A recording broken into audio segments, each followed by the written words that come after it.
This is Kathy, and it's my privilege to introduce Glen Barfield to you all. You know, although he's not a native Hawaiian kid, he really has surfing in his blood because he's been a surfer since age 16. And he's from California, but you know, his love of orchids is that he named his company Okika Limited.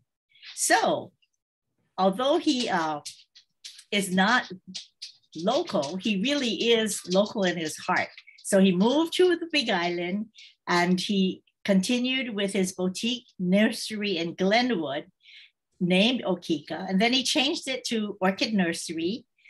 And now he's a partner at the Orchid Works, which is Hawaii's largest producer of orchid plugs for the pot plant trade. So what is a pot plant? It's those orchids you go into the supermarket or Costco and you buy. And he's been supplying these for years. And so his passion is orchid breeding. And it's everything that he does in orchids is because he loves it. And it's like, I guess it's like giving birth. When you breed it, you have to wait 5 years for the flowers. So he says it's like Christmas morning, every day bringing a new gift of never before seen flowers. He is primarily an Oncidiinae intergenerics and Miltonopsis lover. And most of it is, I can't believe these numbers, but he says that about 10,000 plants per variety are sold worldwide. And so he's well known internationally, and he's currently a member of the Hawaii Orchid Growers Association, as well as the Orchid Growers of Hawaii. And it merged with the Big Island Dendrobium Growers Association. So, you know, all of his background, he's just this fantastic guy who knows a lot. And he's also been a vendor in a half dozen or more shows from Phoenix, Arizona to San Francisco, San Diego. And he also is an accredited judge and shows internationally. You know him because he is a contributor to our, what we do when we have the show and tell. Glen is always contributing the stuff he has, and he gives a good commentary. So we're really pleased to have Glen here. And he has this great family, his wife, who's a psychotherapist. He has 2 boys, but they live in California, and he has 2 grandchildren. So without much ado, here's Glen, and hopefully he has his golden retriever with him.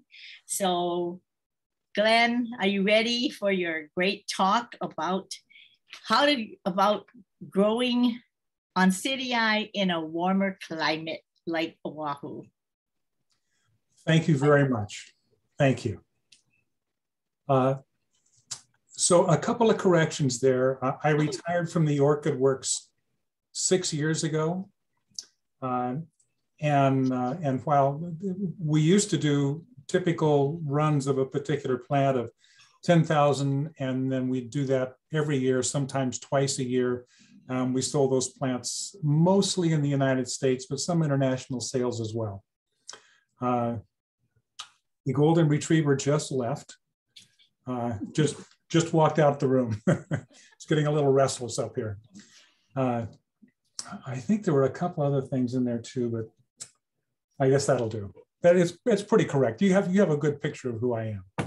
So at this point, I guess I should share my screen.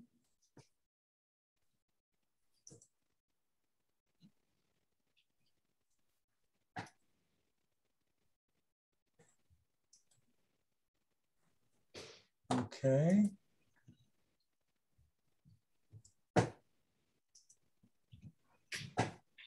Okay, how we doing, folks? Okay, I got some acknowledgement. Great.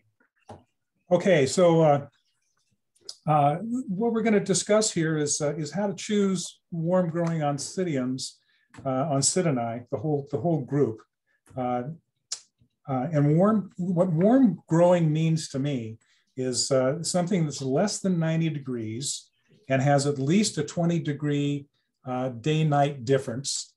And if you had 30, you'd probably get better flower quality. And in the past, when I was in California, when the gas prices went up and I was heating my greenhouses with gas and I lived on the Central Coast, it got really expensive. So I dropped the temperatures down to 45 degrees and I didn't get any complaints out of the plants. They did just fine. So I doubt if anybody on Oahu is going to get down to 45 degrees, but just for your information, they can take it. And this picture here is a hybrid I made some years ago. So Donicidium catatante, which is a warm growing Oncidiinae, crossed with Odontiota. Now that's been changed. Now it's just an Oncidium, but it's Odontiota Arthur Ellie. And I made this one Cream Cupcakes. I don't know if this ever got cloned after I left the company or not. In my opinion, it was certainly worth that. And as you can see over here, there was a second spike coming out on this plant that looks like it got broken off or something. But anyway, a nice floriferous. Those flowers are about 2 inches across. And that turned out to be a warm grower. So brassicas are generally warm growing and can tolerate a lot of light. They breed with other Oncidiinae, and sometimes their progeny breed too, but not always. There's some issues that we'll get to a little bit later. This leads to some interesting shapes and colors. Brassica rex was made here in Hawaii by Goodale Moyer, and that goes back a few years.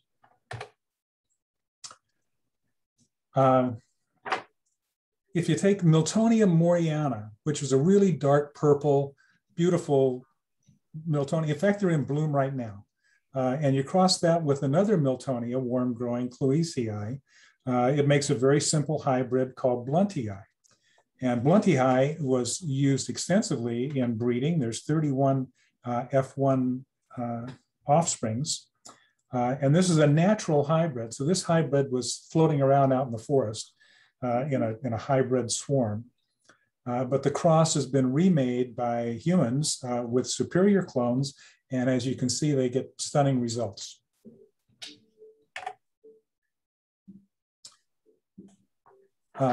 This the Miltonia Honolulu, it was made right there in Honolulu. And it has 31 first generation hybrids. So it's been used extensively in hybridizing. And it has 8 awarded hybrids as offsprings. So you can see it really does impart a lot of good qualities to its hybrids. Let's see.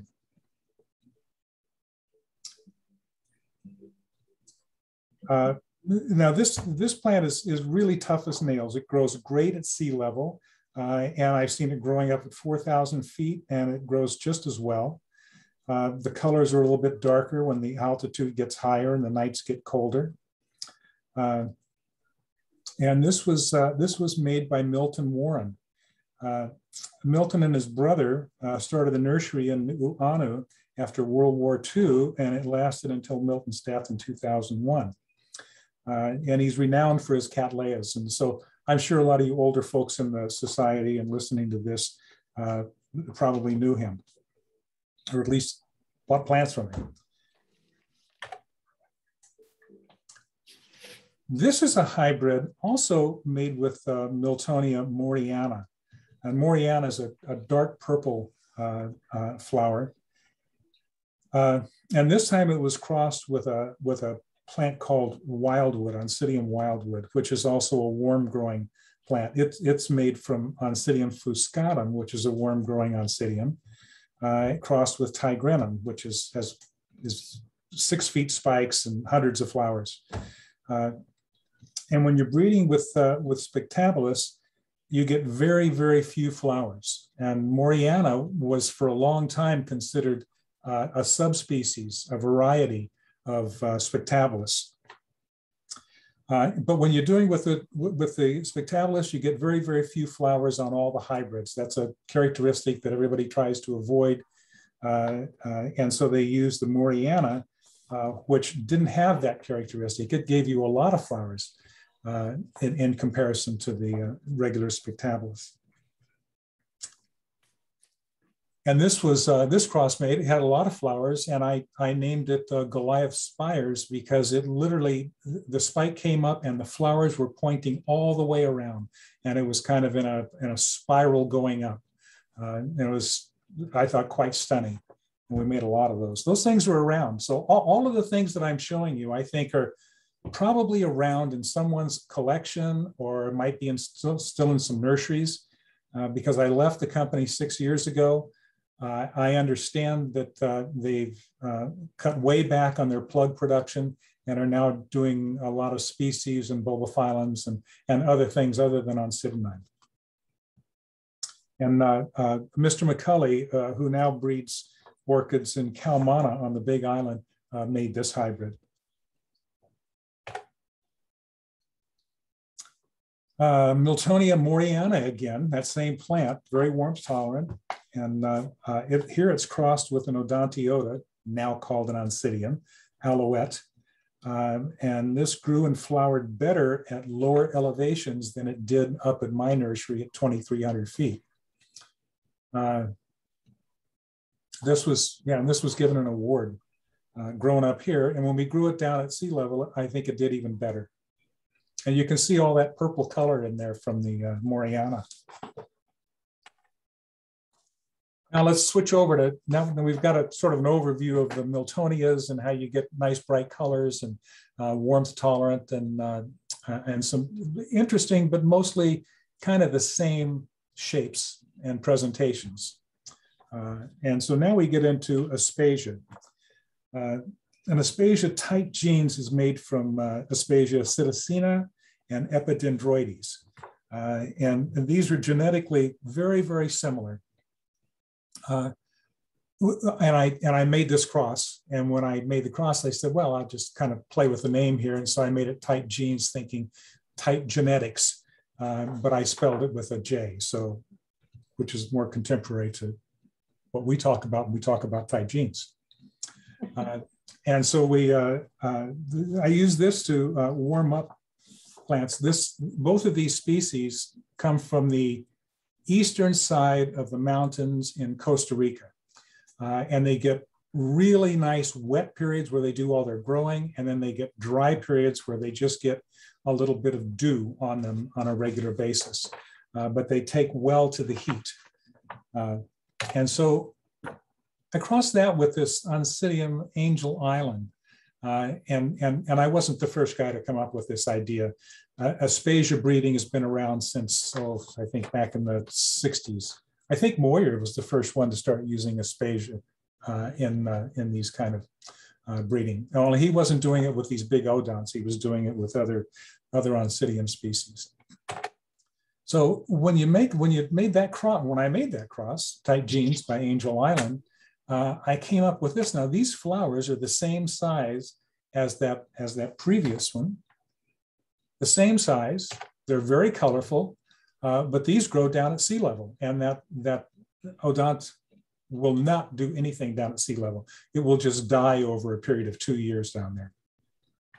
So this was a pretty good success, I think. Nice bright colors. Now this is the same cross. And this was when they were first starting to flower on the bench, and they're grown down at a nursery that's at let's see, 163 feet elevation, just north of Hilo.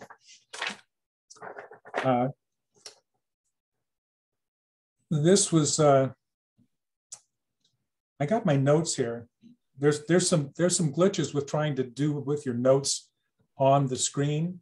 And you would see all my notes. So I printed them all out. And so now I'm trying to keep track of my notes and the screen at the same time. So excuse me if I miss a little here and there.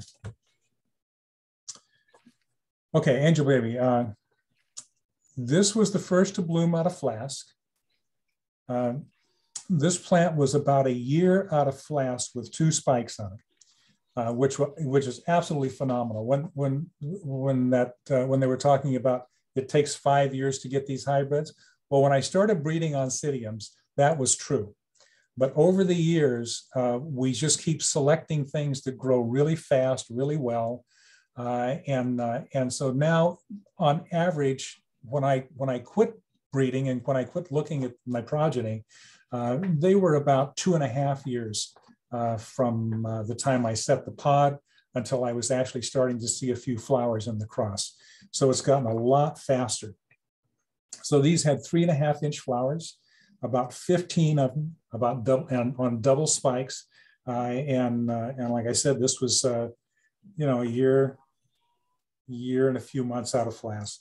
Really a success story.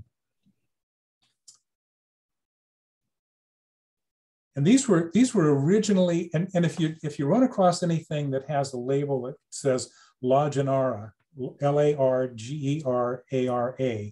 that's what these things were before they changed all the names in this group of plants. So if you run across something that says Largerara, I would pick that up because it's going to be a warm growing Oncidiinae intergeneric, and it'll probably have big odont looking flowers.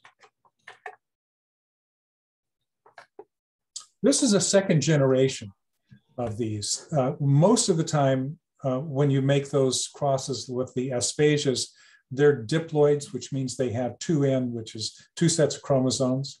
And all those Odontoglossums over the years, the people have selected the tetraploids to breed with, even before they knew they were tetraploids, before they knew why. But they were just bigger, brighter, prettier flowers. And so they started breeding with those. And that's what most of your big odonts are now, is they're tetraploids. So when you breed that diploid with the tetraploid, then you end up with what they call a triploid, which has 3 sets of chromosomes. And because they don't divide up well, they're usually mules. They don't go anywhere. I made this cross, and sometimes mules will produce offspring. So I got 5 plants out of this cross. This was the first one to bloom, and it took forever to grow and bloom this thing up at my altitude. If I were down at sea level still, this thing would have been, 2 years I'd have been seeing flowers. This has been about 5 years now before I saw the first flower. So definitely much happier down at the lower elevation. Now, Miltassia cartagena. This is a real simple cross. Brassia vericosa with the Ann Warren that we saw earlier. And vericosa is a light green colored with some brown spots on it. And you saw the Ann Warren, that's a nice purple flower with a lighter lip. And Ann Florent looks much like her parent, the Moriana. We keep going back to that one. And how they came out like this, white, is a kind of a genetic fluke. Sometimes you cross pinks with yellows and you get all whites. So there's some of these things in genetics that they're not, the idea of this doesn't cross over from generation to generation or from species to species. It's usually a particular plant which will cause this to happen. But it sticks. This white or very, very light cream tepals with a white lip and some brown or dark Cordovan marks on it. And so again, we always want these big, flashy, pretty flowers. So they crossed that with this Alaska Sunset, and they got this Tahoma Glacier. Used to be Bialara Tahoma Glacier, now it's Alisara Tahoma Glacier. And so this thing came out with, a lot of flowers. They got a little bit of branching on it. And these flowers are probably 4 inches across. And there were a lot of them awarded.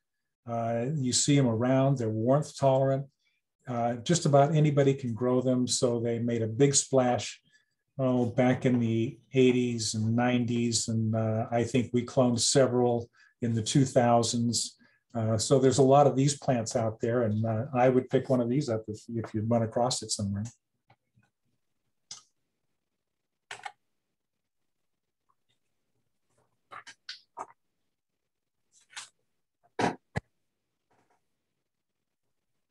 Okay. So if you take that, let's see, where did I go here? I'm just going to have to read this. To make them a little more colorful and still warmth tolerant, this plant is the result of a hybrid with a warm growing Miltonia, purple queen, which again has that Moriana in the background. And the dark purple that doesn't limit the flower count. Peggy Ruth Carpenter was made by Milton Carpenter of Everglades Orchids. And most hybrids that he made, so if you ever find hybrids that come from the Everglades Orchid Nursery or from Milton Carpenter, he bred for things that were warmth tolerant because he lived right in the middle of the Everglades. So it was, heat tolerance was a really important thing for him. And he did a lot of breeding, made a lot of hybrids.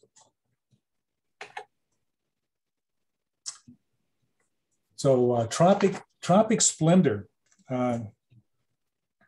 This is the grandchild of Cartagena. This Aliciara crossed with Odontoglossum marside, a very colorful Odontoglossum oncidium, is made Tropic Splendor, is made of Cartagena and Tahoma Glacier. So they took the Tahoma Glacier, back crossed it to Cartagena, that warmth growing plant that Moyer made. And this is the result. And these flowers are bigger than the Tahoma Glacier.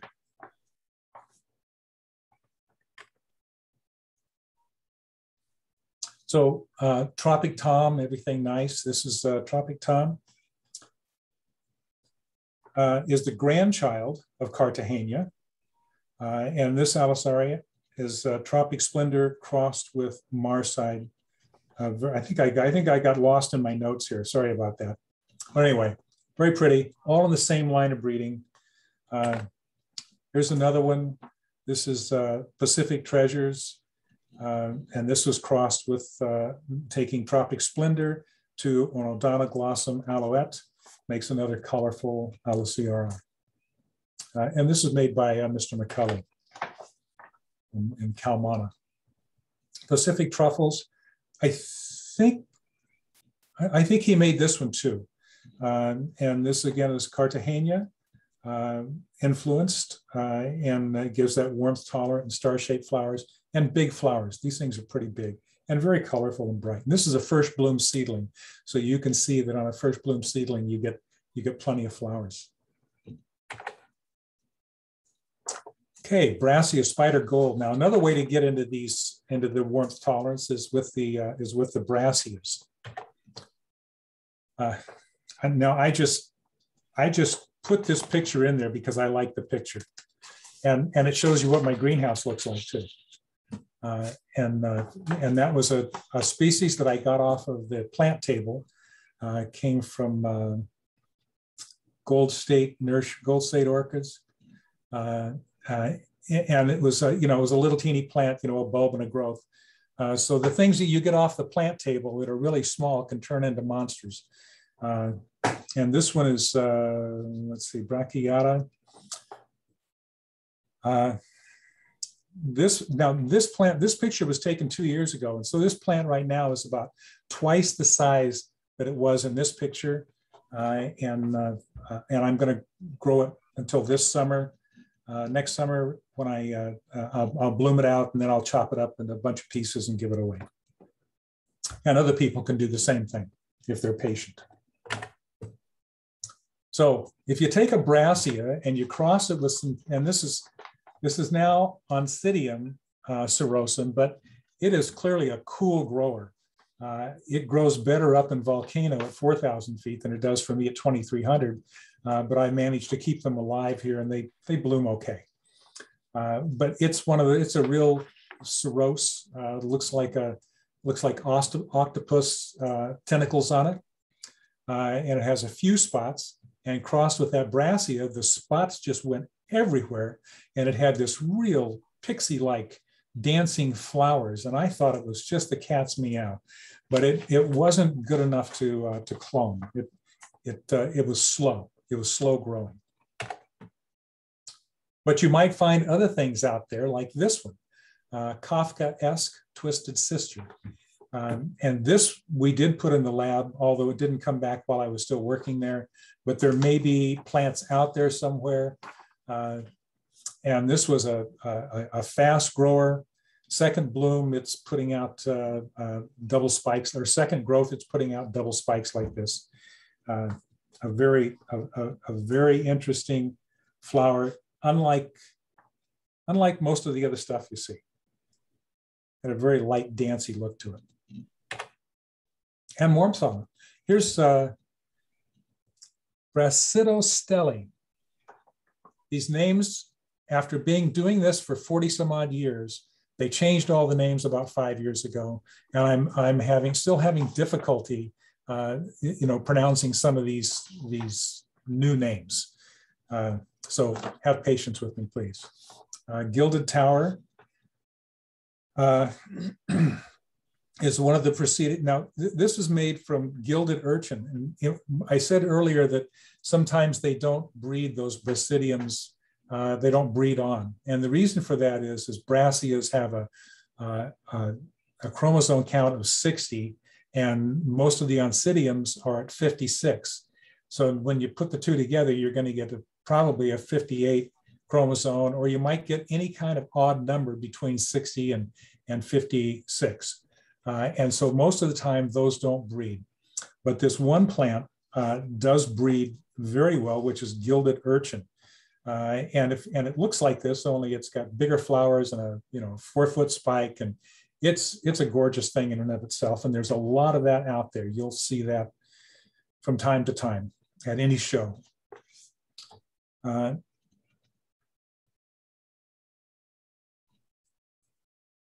So this was, they took the gilded urchin and crossed that with a little thing called Odontoglossum summit, which is brown and orange, and much smaller plant and much smaller flowers. Crossed those two, and Mr. McCulley came out with this Gilded Tower, and there were a lot of really excellent clones in that. We picked this one up, and we cloned this one and called it Thai Gold. And because I used to work for Mr. McCulley before he sold the Orchid Works. And we had this deal going that I would buy flasks of every cross that he made, and he would buy flasks of every cross that I made. So I have a lot of his plants, and he has a lot of my plants, or at least that's the way it used to be. Now I don't have hardly any plants at all. But so we said, and then after he sold the company, and then I bought in as a partner to that company, then I had access to all those plants that I had bought from him in flask and grown up and made selections to.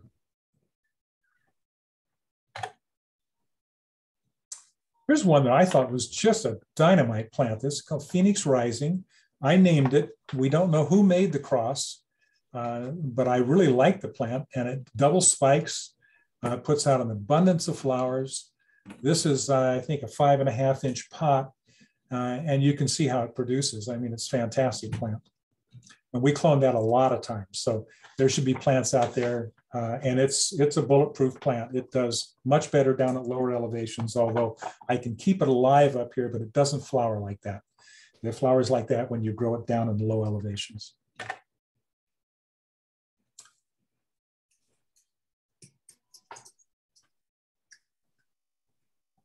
From the famous, again, Cartagena breeding line of white Biolaras, such as Tahoma Glacier, Tropic Splendor by Canero this time.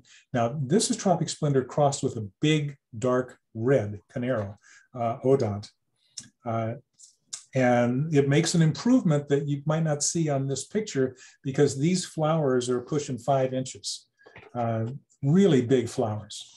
And this was also made by Mr. McCulley.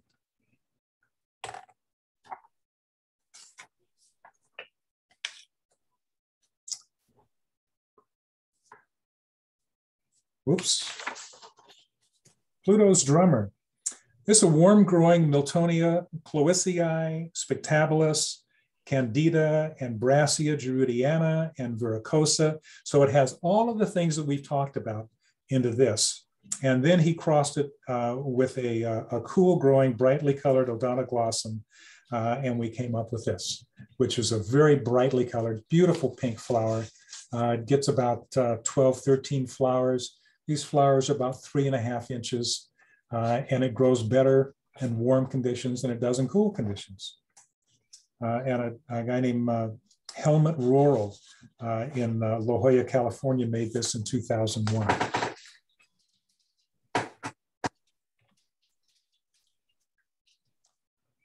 Matthias. It's a warm growing, there was a warm growing DeGarmo era that got cloned because it was like the first time they had these intergenerics that actually produced really big, dark colored flowers. And that was DeGarmo ara Hani, which was a cross of Brassia verrucosa and the Moriana. And that cross of Verrucosa and Moriana make C.M. Fitch, Charles Meerden Fitch, which you've probably seen this. It's a brassia shaped thing that has, it's kind of a medium purple and has a bunch of brown spots on it, and was very popular for 20 some years here in Hawaii. And we sold it all over the world. It was a great plant. Cross that with the DeGarmo ara, that makes honey. And we crossed that with a yellow odont species called Hollii, which is not remarkable in today's hybrids in comparison to today's. It's a yellow and brown flower. I think probably as much brown on it as yellow. And then they took that and crossed it with or actually I crossed it with a big red odont called Robert Duggart, and we cloned this one. So this is out there. We made at least 10,000 plants of it before I left. And so this plant is out there, and this is about a 4-inch flower, and it gets about 10 flowers on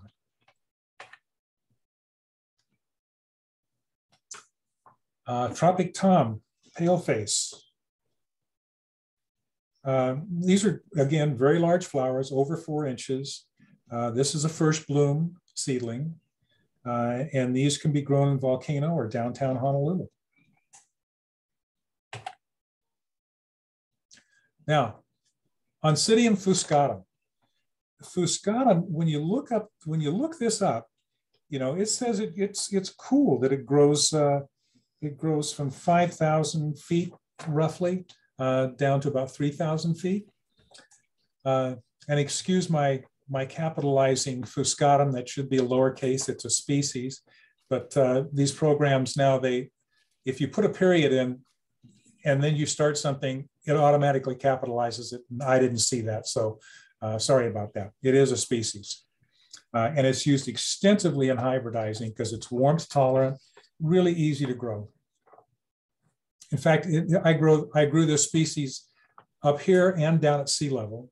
And it grew equally well in both locations. You couldn't see any difference with the same clone. It also comes in an alba variety, which is a beautiful green and yellow and white. But when you take something like spachitante, which is something that's pretty popular around Honolulu, I know I have a piece coming back to me from Honolulu soon.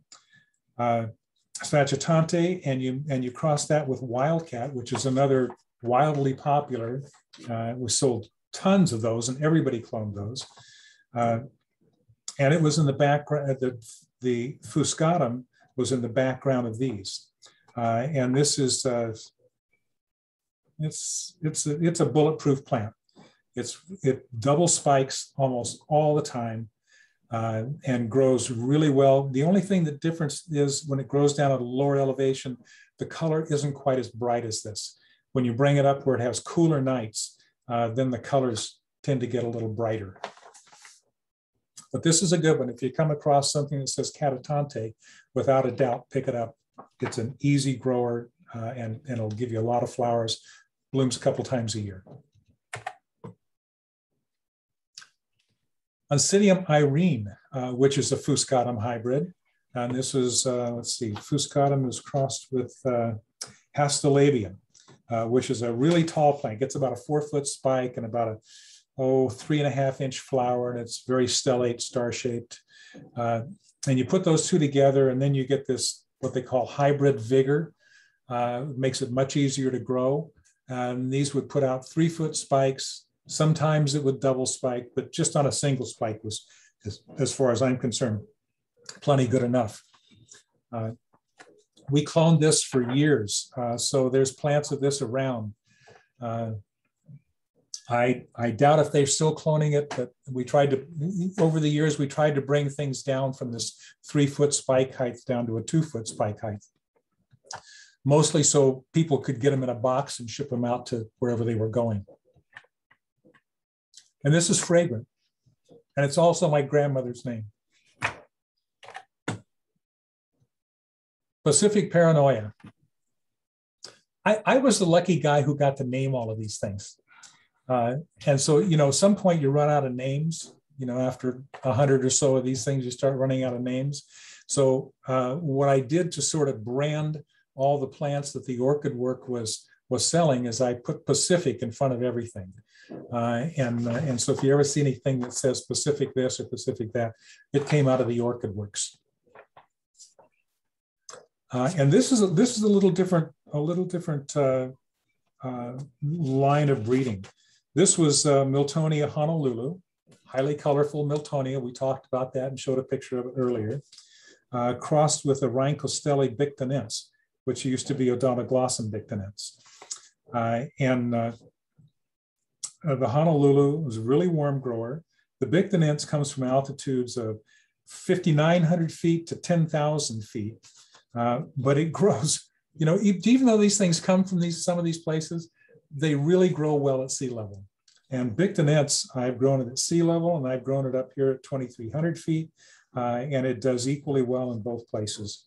And so here you have things that will grow warm on both sides, put them together, and they came out with this, I think, and this double spikes all the time. I just cut off, I had this in a 5.5-inch pot, and I just cut off 10 spikes off of that a couple of days ago, where there was senescing.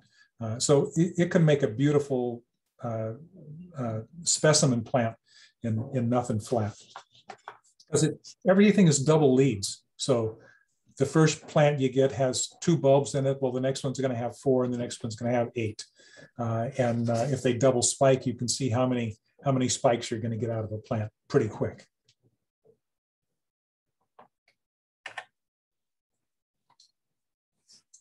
Jungle Monarch. Now, Jungle Monarch's been around a long time, and it's a cross of Debutante. And Debutante was, I'm going by memory here, not on my notes. I think it was made by Iwanaga a long time ago. And that was Debutante. And then they crossed that with a warm growing Oncidium called Maculatum. And it has a nice light fragrance. The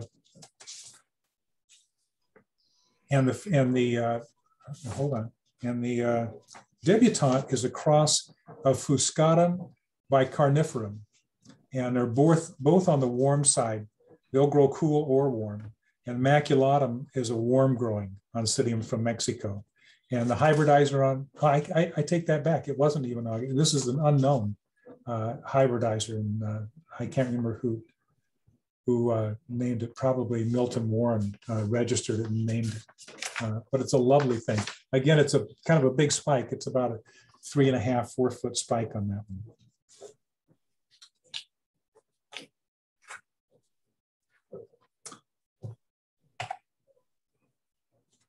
Oncidium sweet ears. Now, this is sweet sugar, which has been around a long time, and you guys have all probably seen this because it was really popular.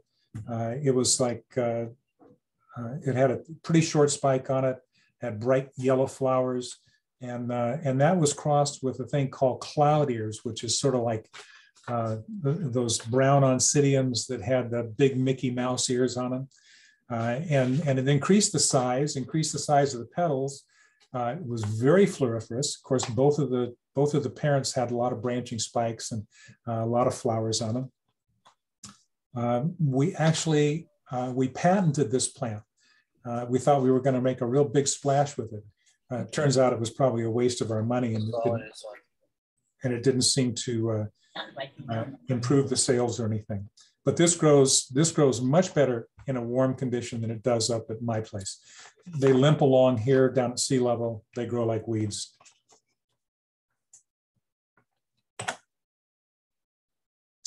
And choculatum, which is a couple of warm growing oncidiums, has that maculatum again from Mexico. And that was crossed with a thing called Charlesworthii. And Charlesworthii had Cochleota nosleana, and that's where all the reds come from in the oncidium. So it had a red in it. And then I think Incurvum was in there too, which is another warm growing oncidium with a long spike and branches on it. So it produced a lot of flowers, and they came out in these bronzy or orange colors. One of them we named Clockwork, from Clockwork Orange, because it had orange flowers, and this one was more of a bronzy color. Very bulletproof at sea level. These things love the heat. And then this blooms about every 9 months, always double spikes, has a really nice fragrance, and has all the same players in the background: Oncidium fuscatum, carniferum, spatulatum, incurvum, and nosleana for the color. One of my favorites for this kind of, for a branching spike, smaller flower type. And these flowers are about 1.5 inches, 2 inches, something like that. And here's one made by Aka Orchids. Some of you folks probably know Art Buckman.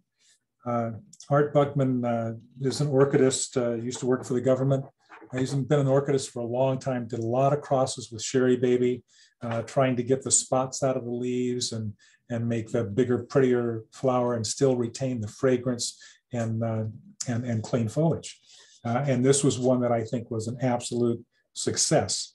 He took Sherry Baby and crossed it with something that looked very much like the choculatum plant called Jimbo, which we cloned, and it's out there too. And so this was really known for fragrance, this one. So if you like fragrance, and this was being cloned after I left. I know it was being cloned after I left. So there should be plants out there. Pupakea Sunset, another warm grower.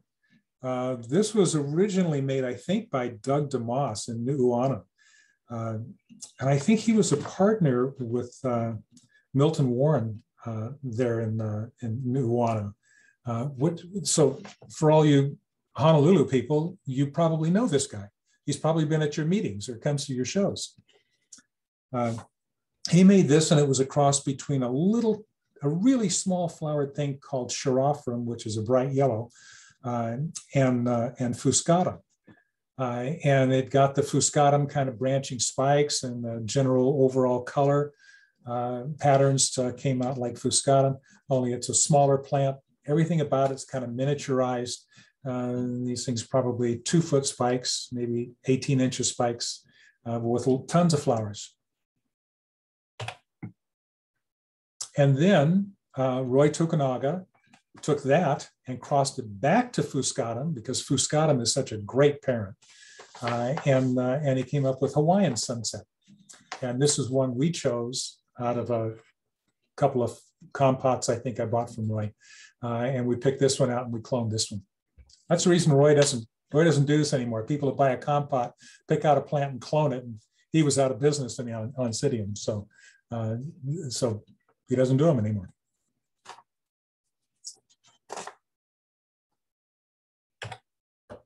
So that's it. I'm ready for questions now. So Glenn, your photographs are beautiful. Are these pictures mostly that you took? I think I took them all. Yeah, that's what I figured. You know, those of us who are in the HOS judging program know what a fabulous photographer you are, but I would just point out to my fellow HOS members that Glen is just a stunning photographer, and I personally think you make these plants look really good, and I appreciate the photos as much as the plant. Thank you. Oh, well, thank you very much. It's nice of you to say that. Come on, you guys know it all now?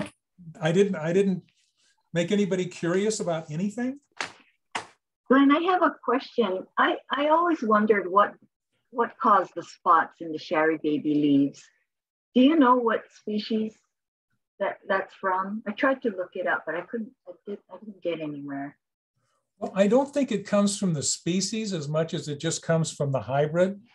I have seen those with Sherry Babies, really big plants. In fact, I was at a hotel on the other side of the island, Four Seasons. And not that I go there regularly, but someone treated me to dinner there. So, so I walked through the lobby, and they had, I was probably an aggregate of 4 plants or something, but it was huge. And there wasn't a spot on any leaf. And they had 4-foot spikes, and it must have had 10 spikes on this thing. Coming out, and it was just a showpiece. It fit the Four Seasons lobby. So, and it didn't have a spot on the leaf. So it's a matter of how you grow it. High heat, and that can be caused by ambient temperature or radiation by getting too bright a light. That'll cause those things to spot miserably. But if you give them good nutrition and you keep them relatively cool, I would say, if you kept it in the 70s and good air movement and shaded down to about 50% shade, you could probably grow a Sherry Baby without too many spots. Thank you. You're welcome. Glen, there's a question from Russ Wood, and he wants to know, how do you select the best orchid for breeding? What are you looking for? Well, first of all, you have an idea of what you want. And so for me, breeding for pot plants, I wanted something that had a pot value, and I'm going to say a pot value as far as size goes of 1. And then you want a foliage value of 2. So you want about twice the amount of mass in the foliage as you do in the pot. And then you wanted about a flower value of 3. So that's what you're shooting for to make these hybrids. And Miltoniopsis does very well at this. You get 2 or 3 spikes on a Miltoniopsis. Usually the plants aren't very big, the pot's small, and you get a lot of flowers. So that makes a great pot plant. Unfortunately, they only bloom at 1 time a year. So you have to go other places in order to get your pot plants. So that's the goal. That's what I was looking at and trying to make a hybrid that would fit those requirements. So you take some flowers that are big and some that are small. You take them that are heat tolerant, because you're going to be sending them all over the world. And some people grow these things in Holland in very sophisticated greenhouses. And other people grow them out under shade down in Florida. And it's hot in the summertime. You took a Sherry Baby down to Florida, and it's going to look terrible. You're never going to be able to sell that plant in a grocery store or a big box store. So you look for plants that are robust, easy growing, warmth tolerant, and it has a high color value. Now, once you take those plants, you might breed with it 3 or 4 times in one flowering. And then you wait 3 years and you see what that plant did. And sometimes it's a dead end. That plant doesn't produce anything that's worth a hoot. It might be recessive, even though it's a brightly flowery color. It might be recessive in that color. And so you don't get those colors. So it's a real crapshoot when you're going into it. But after about 20 years, you know the plants you're using, you've seen the results that they give you, and so you can go back and do the same thing or a variation on that theme And then you know that plant the next time you use it, what it's going to do. And it just takes a lot of time and experience with these plants. Long answer for a short question. This is Dana. Hi, Dana. Hi. Hey, I was wondering if you stop sharing your screen, then all the people can see each other and see you. Oh, there we go. There we I are. pressed the wrong button. Okay. I had a question about sweet sugar. Did you say that it doesn't do well at lower altitudes, or that it does fine at lower altitudes? It does much better at lower altitudes. Okay. Yeah. Okay. I have one on my lime tree here. It's been there for probably 20 years. And I noticed that every year the bulbs get a little bit smaller. And so last year I tore it off the tree and I put it in a place where it gets more light. Actually, I put it where I grow my vegetables in the greenhouse. Mm-hmm. I've cleaned out a lot of my greenhouse now, and I grow tomatoes and rutabaga and things like that. I just got one recently from Karen, and I just love it. It's in bloom right now. So thanks for doing this talk. I really, really loved it. Oh, you're very welcome. Yeah, it was a pleasure.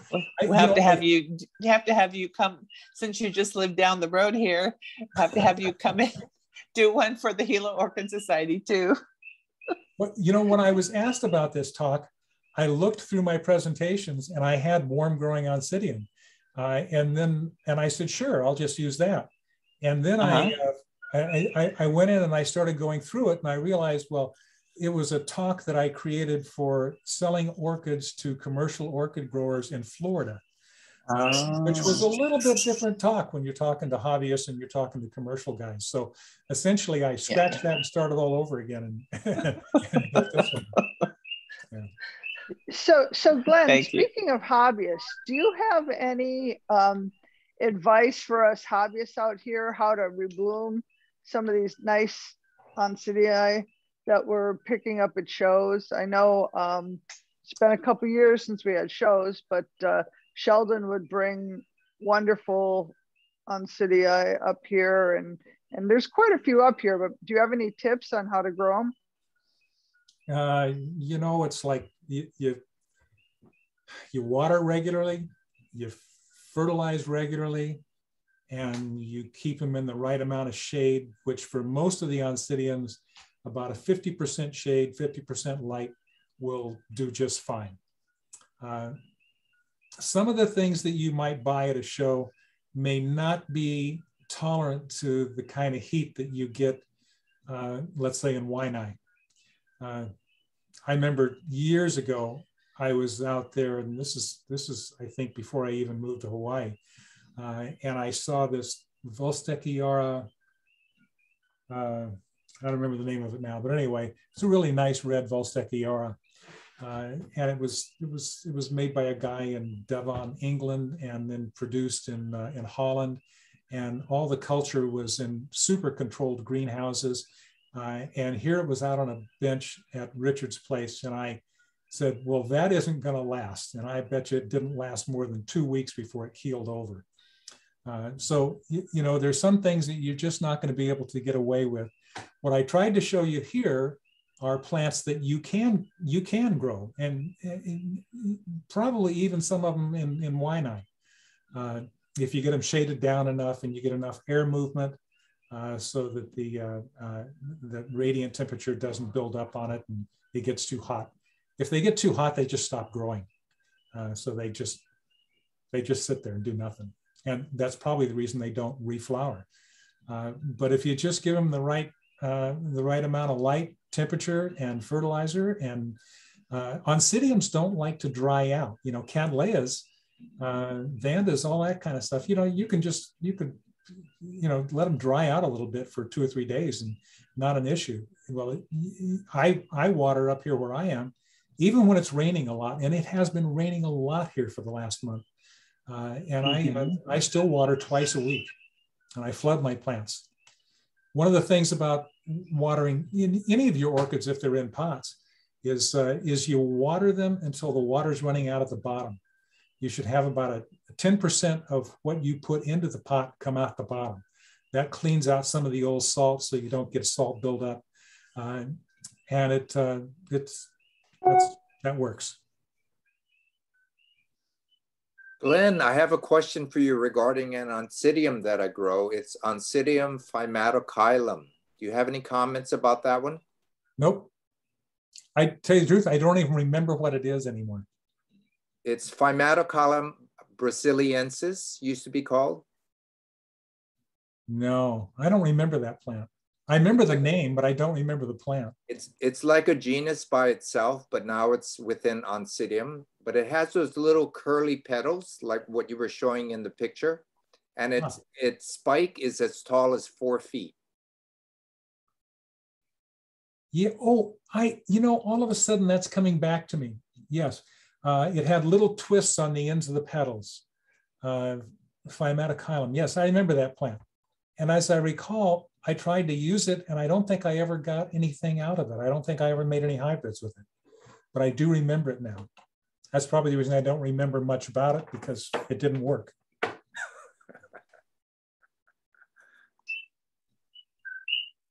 What about fertilizer? Do you use half-strength fertilizer? Well, what I use is I use 100 parts per million of nitrogen. The commercial guys, they don't go with this half strength because you can't believe the label on the stuff you buy in the grocery store or the big box store. That is designed totally to sell fertilizer and has nothing to do with growing plants. It's just selling fertilizer. So they give you these pretty, they call it orchid fertilizer, and they put pretty flowers on the label. But it's probably, you can probably grow a turnip just as well with that fertilizer as an orchid. So it's really the numbers that count. And if you're growing it in a pot, I would use 2 different kinds of fertilizers. One would be a 20-10-20, and that's. That sounds like a. I don't know. I got competition here from Kay Ossie. Could you mute yourself, Kay?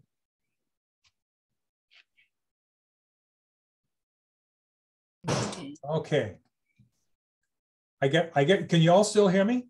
Yes. Okay, all right. Yes, can. Okay, so so I use the 20-10-20, which is 20% nitrogen, 10% phosphorus, and 20% potassium. And I use that, and then I switch off.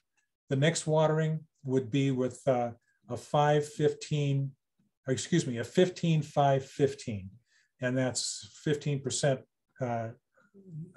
nitrogen, 5% phosphorus, and 15% potassium. That particular formula, they figured out a way to put calcium and magnesium and phosphorus in the same bag and let you mix it up. And the calcium doesn't precipitate out and turn into a white powder at the bottom of your bucket. So I switch with the 2, and that way you get your calcium and magnesium in there, because where we're up here on rainwater catchment, and with catchment, you have pure water. If you're pumping water out of the ground and using that, then you're probably going to get some calcium and magnesium in there just coming out of the coral reefs that are buried below you, which is in the aquifer. But you also get all the stuff that the county puts in there, which will make your plants not grow as well. So if you can use rainwater and then, or an RO system, and then use the 15-5-15 and the 20-10-20, I use them, I mix everything in together, but you can't do that unless you have 2 injector heads. And so you have to do it, one watering is with one kind of fertilizer, the next one with another kind of fertilizer. You do that like twice, and then you go with just a clear water. And that's the fertilizer regimen that I use. And I use 100 parts per million of nitrogen. And if you buy a big bag at a grower's supply house, it'll give you all the recipes on the back of the bag on how to get to 100 parts per million of nitrogen. Okay, thank you.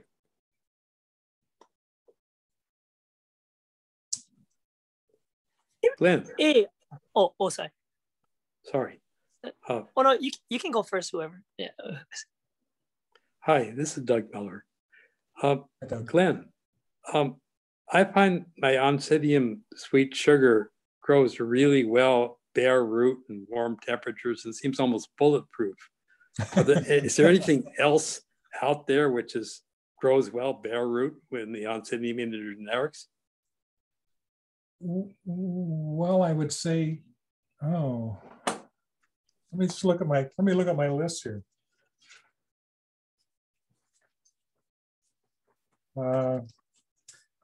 Choculatum might do that. Sweet ears would probably grow that well. I assume you're watering it like every day or two if it's bare root. Actually, I went away for a month or so on a cruise, and it was perfectly fine. It seems almost bulletproof. Yeah. Well, yeah, there are those orchids out there that are like that, and then other ones need tender, loving care. So I would say, the choculatum is a real tough one.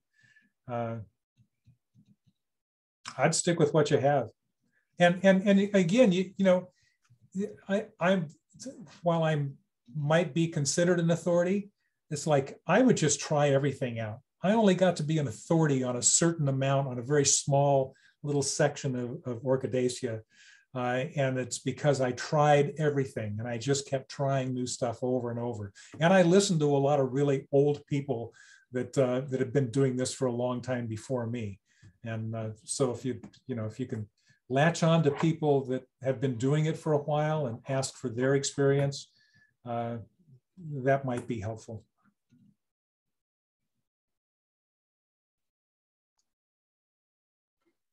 Hey Glenn, this is Brandon. Hi. Yeah, Brandon. Yeah, I bought 2 Oncidiums before. It was the Little Twinkle? Was it Little Twinkle? Yeah, Twinkles. I bought 2 of that, and I don't know. I guess the environment I had from before, it never take, and it died. Both of them died. My first thought that came to my mind is you're probably overwatering it. Those are pretty tough little plants. Yeah. Okay. And they tolerate heat well. Yes. But do you live out in Waianae? Oh no, I live Lower Manoa. Oh, okay. Well, yeah. I would think that should not be a hard plant for you to grow. But I think my problem was I noticed before, because when I water my other plants, like my gardenias, Pocalana, and the other varieties, I used to water everything at one time. So and then orchids I used to water all the time too. So and I noticed, I was like, oh shoots, I'm not supposed to water orchids too much because they're air plants too. Yeah. So it probably died from being taken too well care of. Oh, maybe that's too much love. So okay. Yeah. All right. How big does those grow? The Little What's Twinkle. that? How big does that plant grow? The Little Twinkle. Oh, they only get about 6 inches tall, 8 inches tall. Oh, that's pretty small. Yeah, it's a miniature. It's Chirophorum. Chirophorum is a really small yellow species, and that was crossed with Sotoanum. And the Sotoanum has the long spikes that are branching and they cascade down. I think the Sotoanum's really, really, really, really fragrant. Yep. In fact, that's where the fragrant comes into Sherry Baby is from Sotoanum. Sherry Baby. I think I heard of that one. Yeah.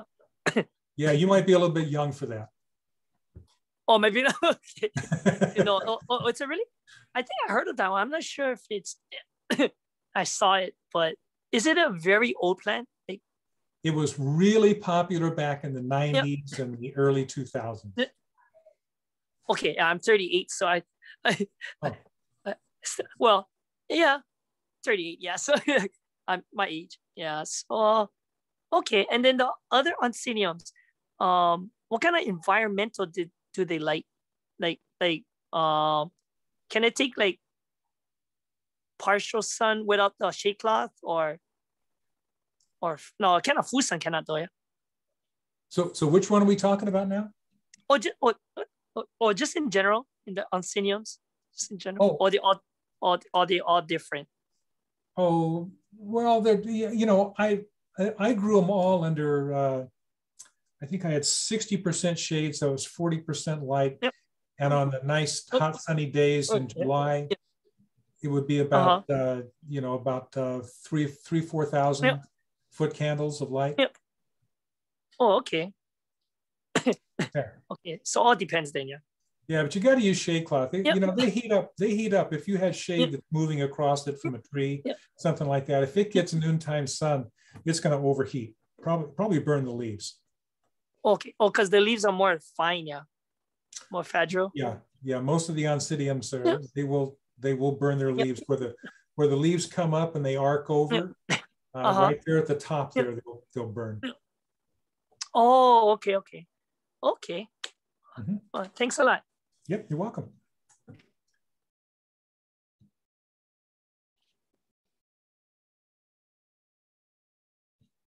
Are there any other questions for Glen?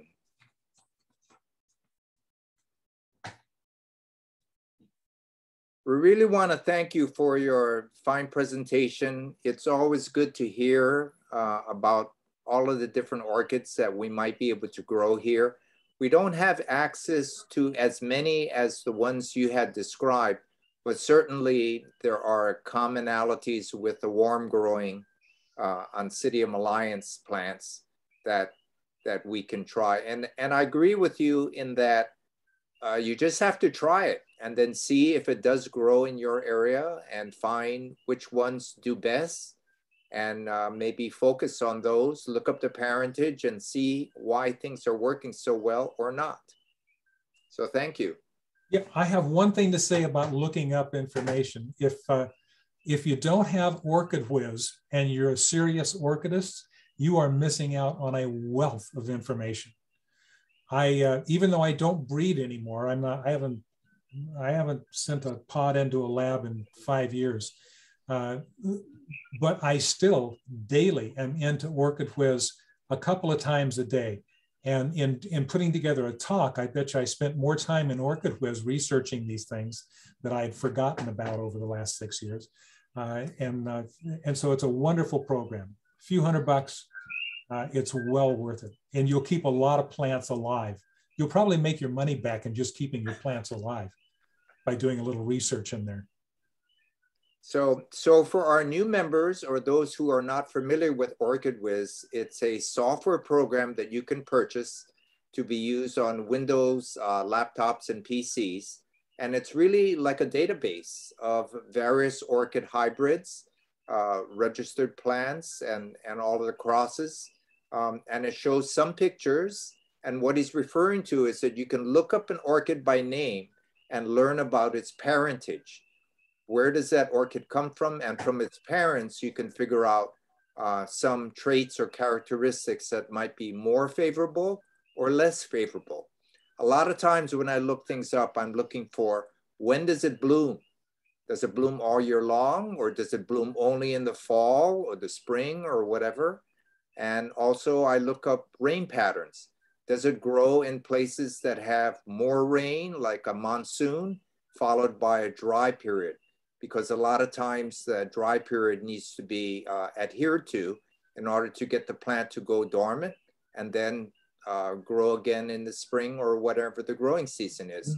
So it does make a big difference. The other thing I'll mention is orchidspecies.com. And that's usually a good site if you have something that is a species, and you can look up where the plant comes from, what altitude, what growing conditions, and so forth. And that helps a little bit as well. But I agree with Glen that Orchid Whiz is an indispensable tool. that can be used. And if anyone's interested in that, please email me and I can give them more information about it. Thank you. So Glenn, sorry, I have one last question. Do you have any advice to share about repotting oncidiums? When to do it, when not to do it, cut off all the old dead roots, stick them back in the pot. What are your thoughts? Well, I do cut off all the old dead roots. And if you're into doing a few plants, then, I say a few plants, that's, less than 1,000. I would wait until the new yes, growth comes. Less than 1,000, Glenn. Yes. I would wait for the new growth to come up, and just about the time that the new growth is producing roots, that's when you want to repot it, and you want to be very careful not to disturb those roots.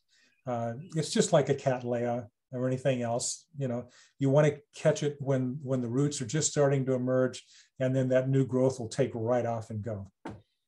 Thank you. Yep, you're welcome. Here's a question. Russ Wood asks, why 10,000 plants? I think he's referring to what you were talking to earlier about having 10,000 plants. I think that's related a little bit towards how many can be sold. Yeah, well, yeah, I don't think it was how many can be sold. We could have made more per variety, but the Orchid Works produced about a little over 1 million plants a year. And those were plugs. Those are young plants about 9 months out of flask. And then we would sell those to other nurseries, and then they would grow them for about a year and a year and a half. And then they would come up and flower, and they would sell them off to big box stores. So for us, because we had price breaks at 3,000 plants, and I think the 10,000 plants was like the best price break we could get. So we would do 10,000 of each variety. And if we found something that was going out really fast, we might clone that same variety twice a year.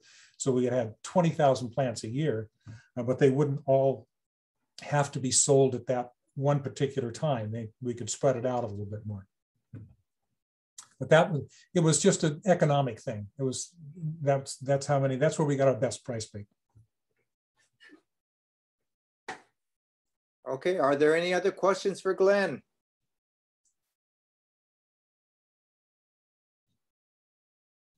All right, we want to thank you so much. It's been enlightening and also inspiring to try new things. And the other thing I learned from Glenn from one of his previous talks is that he says he learns from hearing from other people and their growing techniques of what works for them.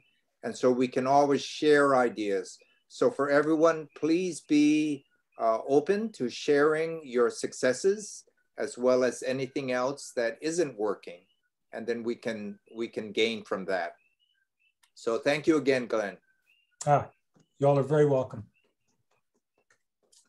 All right. Mel, are you on? Go ahead and unmute. Yes, I had a question, but I disconnected myself. Okay, go ahead. Did you work were associated with Rod McClellan Orchids? I noticed the Rod McClellan or the McClellan Botanicals, so I was curious. They were a big customer of ours. I used to buy from them when I had a nursery in California, and so I knew the crew up there. And then when the Orchid Works were producing all these plugs, they were one of our top 3 customers. Okay, just checking. Sorry. So they gave me an apron. Nice. Thank you. I had a question too. Are most of the plants, flowers that you talked about tonight, are they still available, or is this a historical thing? Like, are some not? Yeah. So I left the Orchid Works 6 years ago, and I haven't been back. And I know that they were selling a lot of plugs when I left, and we had a lot of plugs in the lab. a lot of things being cloned. But now I don't know where they are. I understand that they're selling a lot of species. They bought another nursery out, and they're growing bulbophyllums. I think they're big into bulbophyllums now. And I went to the website to see what was available on their website, the Orchid Works website, and there wasn't anything available in the way of Oncidium plugs. So to tell you the truth, I don't know where all those plants are, but I know that, other people, because most of those plants were not patented.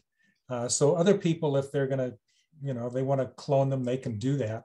And seeing as how the Orchid Works doesn't look like they're hotly pursuing the Oncidium plug market any longer, I imagine other people are cloning some of that stuff. Thank you. Yeah, you're welcome. Yeah, so I just went to the Orchid Works site, and I do see a few Oncidium hybrids that are available. If the names aren't familiar, that's something you can search for on the internet and get a little bit more information about it. But it doesn't look like they have totally nothing. Are they, Glenn, are they wholesale only? Well, when I left, there was a minimum purchase of 100 plugs. And at the time, I think the price was like $1.65. So it was $165 for 100 plants. And you could spread that out to 10 plants of each variety. Okay. I think they have a mailing list you can get on, and they have